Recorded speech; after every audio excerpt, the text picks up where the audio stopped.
Bonjour à tous, c'est Falco. Aujourd'hui, on se retrouve pour faire une page de scrap, un peu de folie avec tout ce qui se passe pour le moment dans un peu tous les pays. Donc voilà, on peut changer les idées, ça fera du bien, je pense, à tout le monde. Donc voilà. Alors, pour cette page-ci, j'ai décidé de partir sur une page blanche, donc à fond blanc, et d'agrémenter mon fond avec un petit peu de touche de couleur au niveau des papiers, donc avec des papiers euh,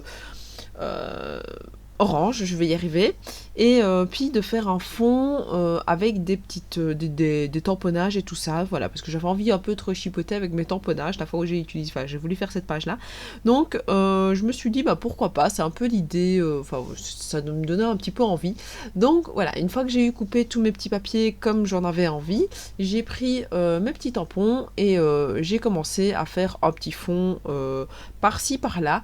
Alors comme à mon habitude, mon fond, enfin cette partie-là va être assez bien cachée, on la voit, mais elle va quand même être assez bien cachée par-ci par-là, parce que je vais mettre du papier pour embellir quand même un petit peu la page.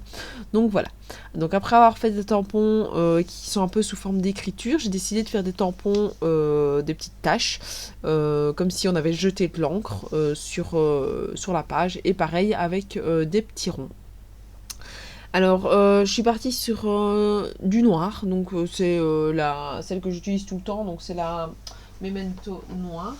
Euh, Parce que j'avais envie vraiment de faire ressortir et de rester un petit peu dans le plus neutre possible. Et alors, la deuxième, c'est une espèce de rouge rosé que j'ai utilisé donc pour faire des petites taches comme si c'était des petits splutch d'eau.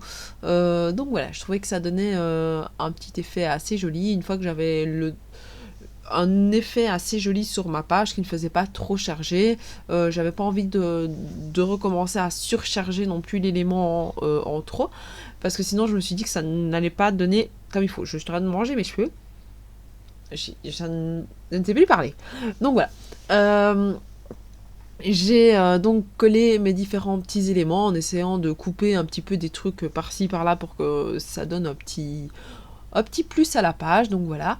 Alors là, j'utilisais une colle qui, je sais pas ce qui s'est passé, a bien fait boucher mon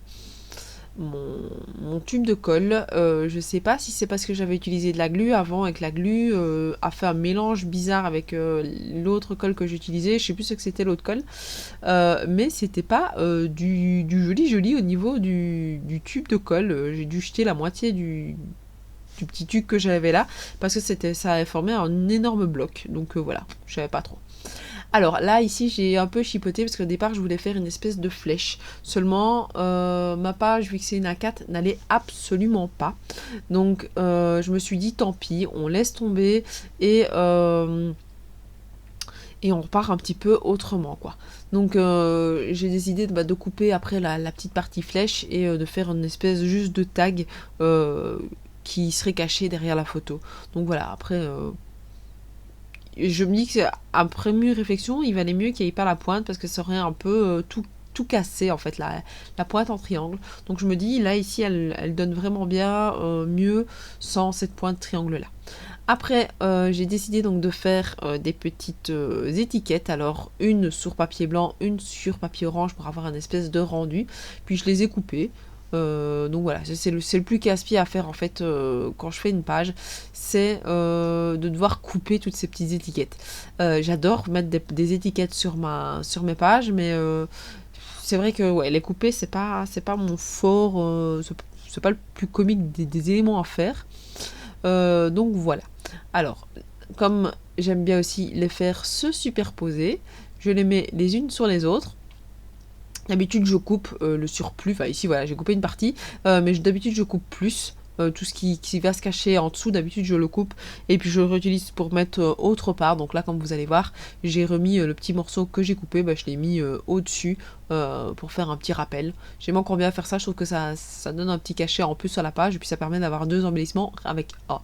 Et donc, cette page, je l'ai nommée Fun. Donc, j'ai repris un die cut donc, que j'avais d'une planche, je sais plus laquelle d'ailleurs. Avec il y a plein de petits mots et puis il y a justement le mot fun et des petits cœurs avec des petites étoiles. Donc voilà, j'ai utilisé quelques éléments. par-ci par-là, plic-ploc. Donc voilà. Et j'ai aussi pris des die cut, donc ici avec un petit vélo. Vu que c'est une photo de ma fille qui fait du vélo, enfin ma plus grande, et ma petite qui est sur son petit vélo aussi à elle, qu'on pousse, parce qu'on est parti se promener une des dernières fois qu'on a été en novembre. Parce qu'après il a commencé vraiment à faire tout moche et je me rends compte en fait que depuis novembre il fait moche et que voilà, et là ici on voit les beaux jours arriver. On aimerait bien juste que la pluie s'en aille, mais ici on a eu du soleil hier pendant une grosse partie de la journée, et puis aujourd'hui c'était recata la pluie. Mais d'après Monsieur Météo, mardi, il y aurait du beau temps, en tout cas en Belgique. Donc on va espérer d'avoir du beau temps. Donc voilà. Alors, après la grosse boulette du siècle, j'avais envie de faire toute une ligne de, de couture. Le problème, c'est que l'élément que j'utilise là n'est pas assez grand que pour faire passer une page A4. Donc je me suis dit, c'est pas grave, je vais bouger un espèce de petit boulon là, et je vais mettre ma page, et puis je vais faire des petits trous, et puis c'est pas grave, ça va donner au fur et à mesure, ça va aller. C'était sans compter que je n'avais pas mis mon truc droit, donc ça a donné n'importe quoi. Ça s'est mal mis, donc j'ai dû rechipoter et retrouver une astuce. Donc je l'ai fait hors caméra parce que ça m'a grave énervé. Mais voilà, vous voyez que le rendu final, il est quand même là. Et ça donne très très bien, je trouve. Le petit ratage, j'ai été bien rattrapé. Donc voilà, n'hésitez pas à me dire ce que vous pensez de cette page-ci, à vous abonner à ma chaîne si ce n'est pas déjà fait. Et moi je vous dis à la prochaine. Ciao ciao!